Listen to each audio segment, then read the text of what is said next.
It is 5:20 p.m. on January the 19th, 2019. The biggest snowstorm in a few years has just started to hit, finally breaking the warm pattern which has dominated our weather so far. It's been an exceptionally mild winter other than a snowstorm in November, but looks like that's about to change. From what I'm hearing, after this snowstorm, it's going to be a lot colder for a while. You can see it's starting to accumulate a little. It's 8 o'clock now, and as you can see, the snow's really starting to pick up. Starting to accumulate nicely.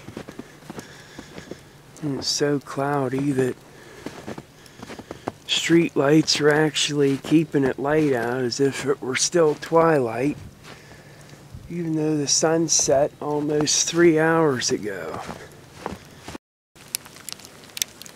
It's now midnight, and as you can see, a decent amount of snow's fallen. And now it seems like some sleet, even some rain starting to mix in. That's not good. At least enough snow fell that it'll form a crunchy glaze.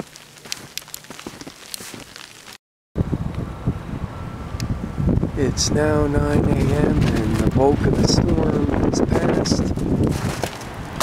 And you can tell that some ice kept the snow totals down, how crunchy it is under my feet, and the fact that there's actually less snow now than there was last night.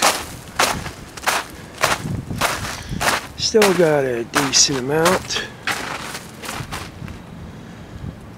About a foot, or that would be 1/3 of a meter.